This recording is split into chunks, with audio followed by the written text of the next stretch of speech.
Hello అండి. అందరికీ hi. ఎలా ఉన్నారు? అందరూ బాగున్నారా? మీరందరూ బాగుండాలని మనసారా కోరుకుంటున్నాను. వెల్కమ్ టు అవర్ ఛానల్ అంజలి రమావత్. ఈ రోజైతే పని ఎక్కువగానే ఉందన్నమాట. చాలా పనులన్నీ కూడా ఒకే రోజు పెట్టుకున్నాను. పనులన్నీ ఎక్కువ ఉన్నాయి కదా, కొంచెం ఎర్లీగా లేచి చేసుకుందామని 5:30కే లేచాను. కానీ కొంచెం బద్ధకంగా అనిపించి అలా కాసేపు మళ్ళీ పడుకున్నానా, లేచేసరికి 6 అయింది. బయటకొచ్చి చూస్తే తెల్లగా తెల్లారిందనమాట. ఒక్కోసారి అంతేనండి, పని అంతా త్వరగా చేసుకోవాలని కొంచెం ఎర్లీగా లెగుస్తాను. కానీ కొంచెం బద్ధకంగా అనిపించి మళ్ళీ పడుకున్నాను అనుకోండి, ఒక్కోసారి 6:30, 7 దాకా మెలుకువ ఉండదన్నమాట. ఒక్కో రోజు అలా బద్ధకంగా ఉంటది. ఎప్పుడు యాక్టివ్ గా ఉండాలంటే ఉండలేము కదా. ఈ రోజు అయితే పైగా టిఫిన్ సెక్షన్ కూడా పెట్టుకున్నాను. ఇంకా టిఫిన్లు అంటే ఎక్కువ పనే ఉంటదన్నమాట. తోముకునే పని ఎక్కువ ఉంటది. మళ్ళీ ఆఫ్టర్నూన్ వండే పని కూడా ఉంటదన్నమాట. అదే టిఫిన్ల సెక్షన్ ఏం ఉండకపోతే కనుక ఒకేసారి మార్నింగ్ కి ఆఫ్టర్నూన్ కి అన్నం కూర వండేస్తాము. ఇక ఈవినింగ్ మాత్రం ప్రిపేర్ చేసుకుంటాము. పైగా ఈ రోజు నేనైతే ఇడ్లీ చేసుకుందాం అనుకున్నాను. దానికి సంబంధించి కూడా ఇంకా నిన్నే ప్రిపేర్ చేసుకున్నాను. ఇడ్లీలు అంటే ఇడ్లీ పాత్రలన్నీ తోముకుంటా ఉండాలి. ఎక్కువ సామాన్లు కూడా పడతాయి కదా. ఇంటి దగ్గర ఉండి పని చేసుకునే నేనే ఇలా అంటున్నానంటే నిజంగా వర్కింగ్ ఉమెన్స్ అసలు చాలా గ్రేట్ కదా. నేనైతే లేచిన తర్వాత ఫస్ట్ ఇంటి ముందు చిమ్మేశాను. ఇంకా వంట స్టార్ట్ చేద్దాం అనుకున్నాను. ఎప్పుడు కూడా ఫస్ట్ సామాన్లు బట్టలు లాంటివి చేసేదాన్ని. ఈ రోజు అయితే ముందు వంట చేద్దాంలే అనుకొని ఇంకా వంట చేయడానికి మెయిన్ గా వాటర్ లేదనమాట. అందుకని ఇంకా బిందె తీసుకొని వాటర్ పట్టుకొచ్చుకుందామని వెళ్తున్నాను. నేను వాడే ఈ బిందె అయితే నా పెళ్లిలో పెట్టింది. అంటే దాదాపుగా 9 సంవత్సరాలు అవుతుంది. తడి బిందెల్లో వాటర్ తాగితే మంచిది అంటారు కదా.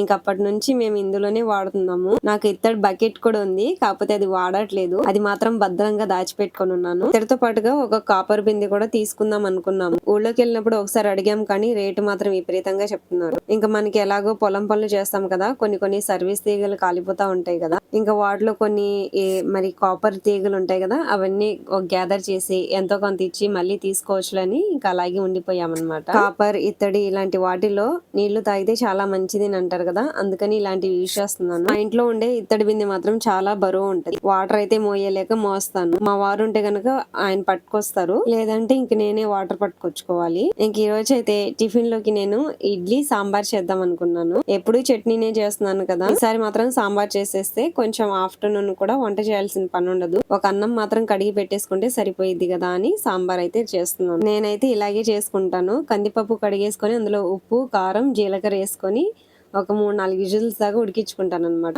ఇంక దాని తప్ప ఇంకా ఏమి వేయను ఎక్స్ట్రాగా. వీటితో పాటుగా ఒక టేబుల్ స్పూన్ ఆయిల్ కూడా వేయచ్చు అంటారు, కానీ నేనైతే ఎప్పుడు వేయలేదు. ఇక పొయ్యి మీద పప్పు పెట్టేసిన తర్వాత బట్టలు నానబెట్టేసుకున్నాను. ఇంకా అది రెడీ అయ్యే లోపల బట్టలు కూడా నానతాయి కాబట్టి వెంటనే బట్టలు ఉతుక్కుందాం అనుకున్నాను, కానీ కుదరలేదు. ఎప్పుడైనా త్వరగా ఉతుక్కుందాం అనుకుంటాను కానీ అప్పుడే కుదరదు. ఇట్లన్నీ ఉతకడం అయిపోయిన తర్వాత టిఫిన్ చేసేసిన తర్వాత అన్ని ఒకేసారి సామాన్లు తోమేయచ్చులే అనుకున్నాను, కానీ నేను అనుకున్న పని మాత్రం అవ్వలేదు. ఒకసారి నాకు ఉతకాలనిపిస్తే రోజు ఉతికేస్తాను, లేదంటే కొంచెం బద్ధకంగా ఉంది ఏం ఉతుకుదాని అనుకుంటే మాత్రం ఒక్కోసారి మాత్రం 2 రోజులకు ఒకసారి ఉతుకుతాను. అంతా నా ఇంట్రెస్ట్ ని బట్టి ఉంటది అనమాట. హాస్టల్లో చదువుకునేటప్పుడు అయితే వారానికి ఒకసారి ఉతుక్కునేవాడు. తర్వాత పెళ్ళైన తర్వాత ఇంకా జాబ్ చేయడానికి కానీ వేరే చోట వెళ్ళాం, అప్పుడు కూడా వారానికి ఒకసారి నావి మా హస్బెండ్ ఉతికేసేదాన్ని. పిల్లలు పుట్టిన తర్వాత మాత్రం రోజు ఉతకాల్సి వస్తుంది. ఎప్పుడైనా ఏం ఉతుకుదాంలే అనుకుంటే మాత్రం పిల్లల బట్టలు ఒక కుప్పే తయారైద్ది. అంటే వాళ్ళు ఆడుకుంటా ఉంటారు కదా, బట్టలు చేంజ్ చేస్తా ఉంటాం. చిన్న బట్టలు ఉతకాలంటే విసుగు వస్తుంది అనమాట. పెద్ద అనుకోండి గబా ఉతికేసి పక్కన పడేయచ్చు. ఒక చిన్న బట్టలు ఉతకాలంటే చాలా విసుగు. అని ఒక మదర్ గా నాకు తప్పదుగా. నేను కట్టుకునే చీరలు అయితే ఎప్పుడో నా పెళ్ళప్పుడు పెట్టిన చీరలు అనమాట. 9 సంవత్సరాల క్రితం చీరలు ఇంకా వాడుతున్నానంటే గ్రేటే కదా. అస్సలు చినగట్లేదు పడేద్దామంటే.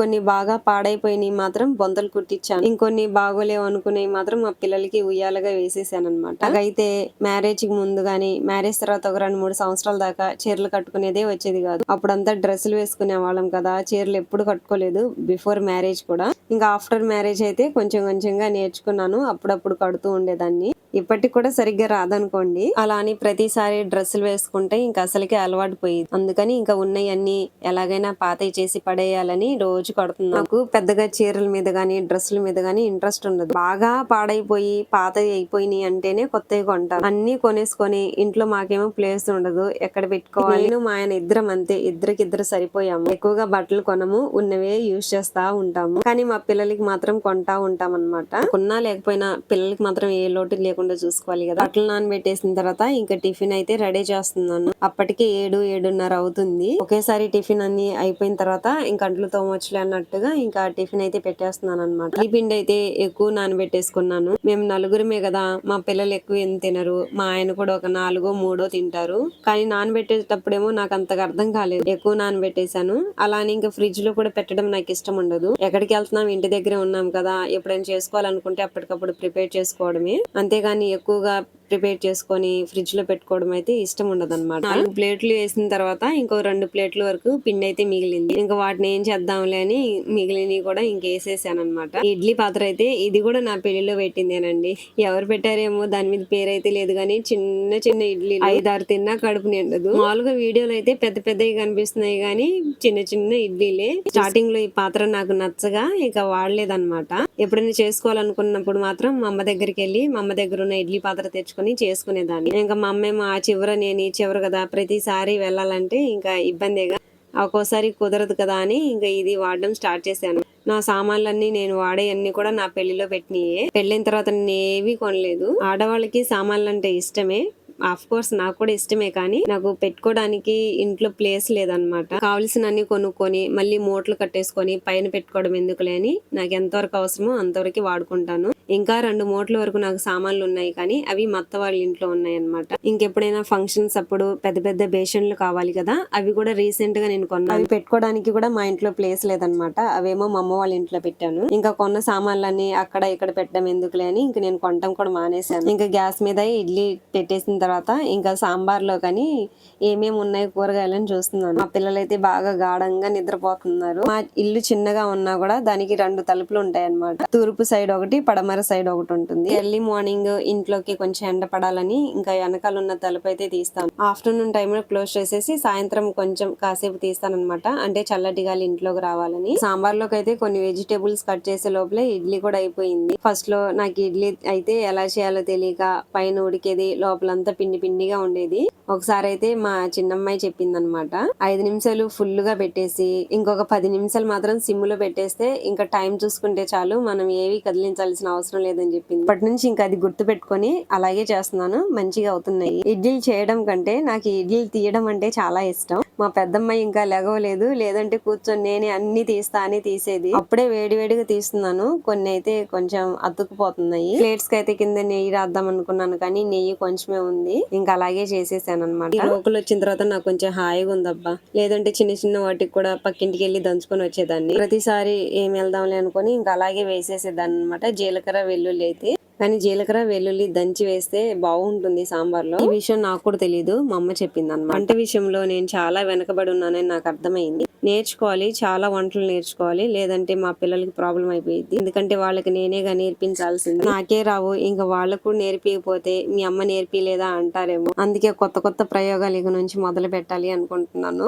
సాంబార్ లోకి అయితే చింతపండు లేదు. అప్పుడెప్పుడు మా వారు చింతకాయలు తీసుకొచ్చారు కదా, పొట్టు తీసి ఇంకా అలాగే ఉంచాను. గింజలేమో ఎలా తీయాలో, సపరేట్ ఎలా చేయాలో తెలియక ఇంకా 10-15 రోజుల నుంచి అలాగే ఉంచాను. ఇంకెప్పుడైనా ఇలా సాంబార్ చేసినప్పుడు, లేదంటే చేపలు కూర చేసినప్పుడు, లేదంటే ఇంకేమైనా పులిహార చేసినప్పుడు మాత్రం ఇలా చింతపండు గుజ్జు అయితే ప్రిపేర్ చేసుకుంటున్నాను. పొట్టు తీయడానికి అయితే ఈజీగానే తీసేసాం, కానీ ఈ గింజల్ని మాత్రం ఎలా సపరేట్ చేయాలో తెలియట్లేదు. ఈ రోజు అయితే మా పెద్దమ్మాయి ఫస్ట్ లేచేసింది, మా చిన్నమ్మాయి ఇంకా పడుకోనే ఉంది. ఇంకా మా పెద్దమ్మాయికి రెడీ చేసి తినిపిద్దామన్నా కూడా ఇంకా అవ్వలేదు కదా, అందుకని ఇంకా సాంబార్ పొయ్యి మీద పెట్టేశాను. అది అయిపోయి లోపల అంట్లన్నీ తోముదామని అంట్లన్నీ బయట పెట్టేశాను అనమాట. ఒకేసారి ఇడ్లీ పాత్రలు అన్ని కూడా తోమేస్తున్నాను. అంట్లయితే ఈ రోజు చాలానే ఉన్నాయి. ఒక పెద్ద బేషన్ నిండా అంట్లు అయ్యాయి. అంటే ఒకేసారి తోముదాంలే అనేసి రాత్రి ఇంకా వండిన తర్వాత టిఫిన్ చేసిన తర్వాత అంట్లన్నీ ఉన్నాయి కదా, అందుకే అంత పెద్ద కుప్ప పడింది. ఇంకా మా అమ్మాయి లేచిన దగ్గర నుంచి ఈ రోజు స్కూల్ ఉందా అని అడుగుతుంది. లేవగానే ఫస్ట్ అడిగే మాట స్కూల్ ఉందా ఈ రోజు అని. ఉంది, వెళ్ళాలి అంటే మళ్ళీ ఏడుస్తా లేచిద్ది. ఎందుకులని లేదని చెప్తాను ఫస్ట్, ఆ తర్వాత ఏదో ఒకటి నచ్చ చెప్పి ఇంకా స్కూల్ కి పంపిస్తాను అనమాట. ఇంకా అంట్లు తోముతున్నానా అన్నయ్య అంటే తిరుగుతుంది. స్కూల్ లేదు, మా టీచర్ చెప్పింది 2 రోజులు స్కూల్ లేదంట అని. మీ టీచర్ని అడగనా అంటే వద్దు అని మళ్ళీ ఏడుస్తుంది. మళ్ళీ వెళ్ళేది అంగన్వాడీ స్కూల్ కి. పైగా ఇప్పుడు ఇప్పుడు హాఫ్ డేసేగా 9ంటికి వెళ్ళను నిదానంగా వెళ్ళిద్ది, 12ంటికి వచ్చేసి. ఆ 3 గంటలు కూడా ఆమె ఉండలేక బెంగ పెట్టుకొని ఉందన్నమాట. చిన్నప్పుడు అందరూ అంతే, నేను కూడా ఆ స్టేజ్ నుంచి వచ్చిందని. కానీ ఇంత చదువుకున్నా కూడా ఏం ప్రయోజనం? కూర్చొని అంట్లు తోముకుంటున్నాను, ఇంట్లో పనులు చేసుకుంటున్నాను. నా తోటోళ్ళు, నా కొలీగ్స్ అందరు కూడా హైదరాబాద్ లో, చెన్నైలో, బెంగళూరులో మంచిగా జాబ్ చేసుకుంటూ నెలకి 70-80 సంపాదించుకుంటున్నాను. నేను మాత్రం ఇదిగో కూర్చొని సామాన్లు తోముకుంటున్నాను. నాకు జాబ్ చాలా ఇంట్రెస్ట్ ఉంది. మీరందరూ అడుగుతున్నారు కదా కామెంట్స్ లో, మంచిగా ఫార్మసీ చేశారు, మెడికల్ కోడింగ్ ఎక్స్పీరియన్స్ కూడా ఉంది, జాబ్ చేసుకోవచ్చు కదా అని. నాకు ఉంది ఇంట్రెస్ట్, కానీ మా ఆయనకి లేదనమాట. మా ఆయనేమో సిటీలో ఉండలేడు. ఒకవేళ ఉండాలనుకున్నా కూడా నేను జాబ్కి వెళ్తాను, మా వారు కూడా ఏదో ఒకటి చూసుకుంటారు, మరి మా ఇద్దరు పిల్లల్ని ఎవరు చూసుకుంటారు? ఇంకా అలా ఆలోచించి ఇంక ఇక్కడే ఉండిపోయాను. నాకైతే ఇంట్రెస్ట్ ఉంది కానీ మెయిన్ గా మా వారికి ఇంట్రెస్ట్ లేదు. ఒకే ఒక డైలాగ్ చెప్తారు, సిటీలో 30,000-40,000 సంపాదించిన ఒకటే, మన పల్లెటూరులో 10,000 వచ్చినా ఒకటే అని. సిటీలో అయితే కరివేపాకు నుంచి కరెంట్ బిల్లు దాకా అన్ని కట్టుకోవాలి. ఓన్ హౌస్ ఉన్న వాళ్ళకైతే ఓకే, గానీ ఇలా రెంట్ లో ఉండే వాళ్ళకైతే సంపాదించినంత తినడానికే సరిపోయింది, వెనకాల పోగేసుకోవడానికి ఏముండదు. ఇలా విలేజెస్ లో అయితే కొన్ని బెనిఫిట్స్ కూడా ఉంటాయి.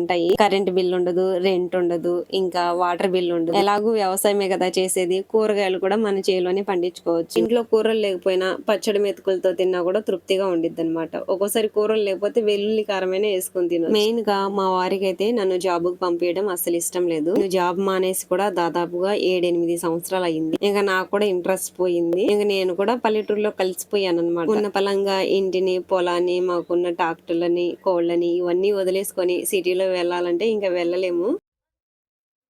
ఇవన్నీ ఎందుకు చెప్తున్నానంటే, మీరు మంచిగా కమెంట్స్ చేస్తున్నారు కదా, ఇంత చదువుకొని ఎందుకు అక్క, మంచిగా జాబ్ చేసుకోవచ్చు కదా, ఏమైనా మెడికల్ షాప్ లాంటివి పెట్టుకోవచ్చు కదా అని. మెడికల్ షాప్ కూడా పెట్టుకోవచ్చు కానీ ఆల్రెడీ మా ఊర్లో చాలానే ఉన్నాయి. ఒకవేళ పెట్టుకున్నానే అనుకోండి, రన్ అవ్వకపోతే ఇంకా షాప్ లో కూర్చొని ఈగలు తోలుకోవాల్సిందే. ఇప్పుడైనా నేనేం ఖాళీగా లేను కదా, ఇంట్లో పని చేసుకుంటూ పిల్లల్ని చూసుకుంటున్నాను, అలాగే యూట్యూబ్ లో వీడియోలు కూడా చేసుకుంటున్నాను అనమాట. ఇక ముందు ముందు మా వారు నా కోసం ఓ 3-4 గేదెలు కూడా కొంటారంట. ఇంకప్పుడైతే ఫుల్ బిజీ అయిపోతాను. ఖాళీగా ఉండడం నాకు కూడా ఇష్టం ఉండదు. ఇంట్లో ఖాళీగా కూర్చొని టీవీ కూడా చూడను అనమాట. ఏదో ఒక చిన్న పనులు చేస్తానే ఉంటాను. ఆఫ్టర్నూన్ టైం లో నిద్ర కూడా రాదు నాకు. నైట్ మాత్రం 9ంటికల్లా నిద్రపోతాను. మళ్ళీ ఓవరాల్ గా అయితే ఇదండి, నాకైతే జాబ్ చేసే ఉద్దేశం లేదు. ఒకవేళ చేయాలనుకున్నా కూడా మా వారైతే పంపించరు అనమాట. మెయిన్ గా పిల్లల్ని చూసుకోవడానికి అయితే మాకెవరు లేరు కాబట్టి ఇంకా మేమే చూసుకోవాలి. ఈ పిల్లలు ఏంటంటే లేచిన దగ్గర నుంచి బయట ఆడుకునే వాళ్ళు అనమాట. ఇంకా సిటీలో ఏమో ఒకే గదిలో ఉండాలి, వీళ్ళైతే అస్సలు ఉండలేరు. కొంచెం సేపు వర్షం పడినప్పుడు ఇంట్లో ఉండమన్నా కూడా ఉండరు అనమాట, తడుస్తా ఉంటారు, బయటికి పరిగెడతా ఉంటారు. అలాంటిది ఇంకా సిటీలోకి వెళ్ళి ఒకే గదిలో కూర్చోండి అమ్మా అంటే అస్సలు కూర్చోరు, ఆడుకుంటా ఉంటారు. కాబట్టి మా అమ్మాయి అయితే సెల్లు కూడా ఎక్కువసేపు చూడదు. ఎప్పుడో ఒకసారి ఒక హాఫ్ అన్ అవర్, ఎప్పుడైనా వారానికి ఒకసారి, ఎప్పుడో తనకి గుర్తొచ్చినప్పుడు అడిగిద్ది అనమాట. ఇంకప్పుడు మాత్రం కాదనకుండా ఒక హాఫ్ అన్ అవర్ సెల్ ఇస్తాను. ఇంకా మనకి సిటీలో ఆడుకోవడానికి పిల్లలు కూడా ఉండరు కదా, బయటకి ఎవరింట్లో వాళ్ళే ఉంటారు, బయటకి ఎవరు వస్తారు, ఇంకా వాళ్ళు కూడా మైండ్ డిస్టర్బ్ అయ్యిద్ది. ఇంకా యూట్యూబ్ లో ఎంతో కొంత ఎర్న్ చేసుకొని పిల్లల్ని జాగ్రత్తగా చూసుకుంటే చాలు అనుకుంటున్నాను. నేను తీసుకునే డెసిషన్ అయితే నాకు కరెక్ట్ అనిపిస్తుంది. మరి మీరేమంటారు? ఇంకా మా పిల్లలిద్దరు కూడా టిఫిన్ పెట్టేశాను. వాళ్ళు తిన్న తర్వాత మా పెద్దమ్మాయికి అయితే రెడీ చేసి జల్లేసేసి స్కూల్ కి పంపించాను. ప్రతిసారి అయితే స్కూల్ కి నేనే తీసుకెళ్లి వదిలిపెట్టేసి వచ్చేదాన్ని. నేను వెళ్ళినప్పుడు మాత్రం కాసేపు కూర్చొని ఏడ్చేది. ఇంక రోజు అలా ఏడుస్తుందని ఈసారి మాత్రం వాళ్ళ డాడీ చేత పంపించాను. ఎవరికైనా అమ్మల దగ్గరే గారాబం కదా, డాడీ వాళ్ళ దగ్గర సాగదుగా. నేను కొట్టినా తిట్టినా ఏడవదు, వాళ్ళ డాడీ కొంచెం గదివితే చాలు ఏడుస్తా ఉండేది. మా చిన్నమ్మాయి కూడా అంతే, నేను తిట్టినా ఏడవదు, కొంచెం కొట్టినా కూడా ఏడవదు. అసలు నా మాట అన్నా కూడా అసలు లెక్కలేదన్నమాట. ఇంకా బట్టలు ఉతుకుదాంలే అని మా అమ్మాయికి అయితే 2 పుచ్చకాయల ముక్కలు కోసిచ్చాను కూర్చొని తినమని. అంటే బట్టలు ఉతకనీదన్నమాట, వచ్చి తడుస్తా ఉండిద్ది. తను తినే లోపల కొంచెం బట్టలు తక్కువే ఉన్నాయి కదా, గబగబా ఉతికేద్దాంలే అనుకున్నాను. ఇంకా లేచి వచ్చేసి పుచ్చకాయ ముక్క కూడా పడేసింది.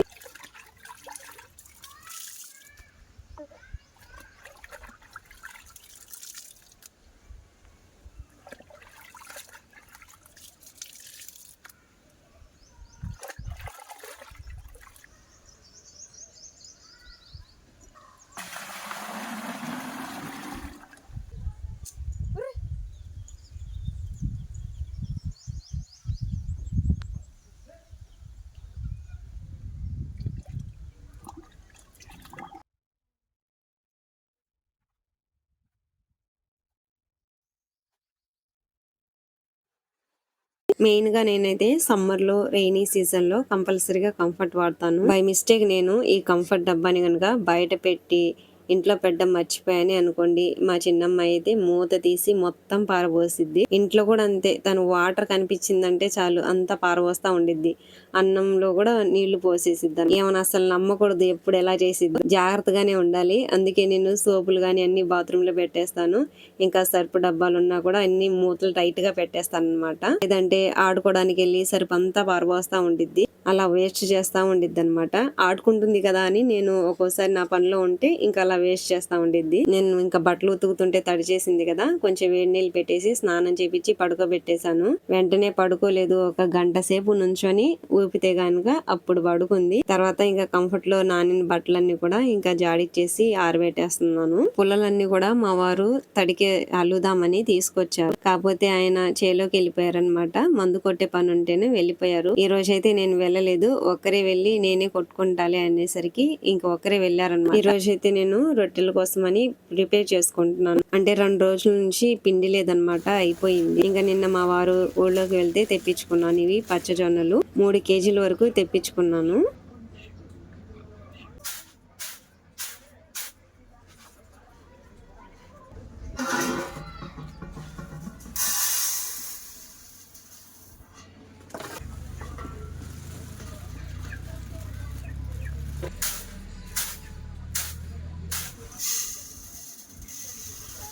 ఎక్కువ పిండి పట్టించుకొని స్టాక్ ఉంటే గనక పిండి బాగోదు, రొట్టెలు కూడా టేస్ట్ రావు అనమాట. ఇలా 3-4 కేజీల వరకు పట్టించుకొస్తే ఒక 2-3 వారాలు వస్తది. రోజు చేస్తాం కాబట్టి 2-3 వారాలు వస్తది. వారానికి ఒకసారి, వారానికి 2 సార్లు చేస్తే గనక నెలన్నర దాకైనా రావచ్చు. ఇంకా 3 కేజీల పచ్చజొన్నల్లోకి 1 కేజీ రేషన్ బియ్యం అయితే వేసాను అనమాట. ఓన్లీ పచ్చజొన్నల పిండితోనే రొట్టెలు చేసి చూపిండి అంటున్నాను. నేనైతే ఎప్పుడు చేయలేదు.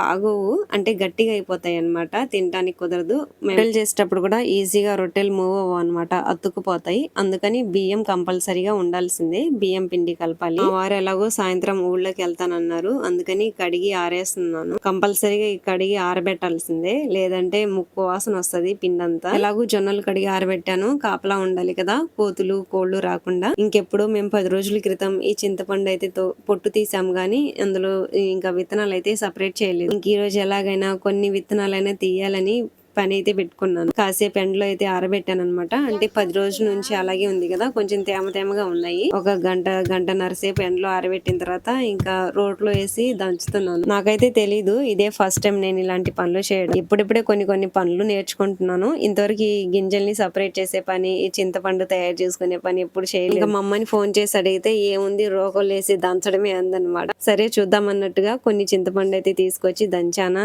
చేతులు అయితే నొప్పులు వచ్చేసినాయి. ఎలాగలా కొన్ని విత్తనాలు తీసాను. అంతలోకి మా చిన్నమ్మాయి కూడా నిద్ర లేచింది.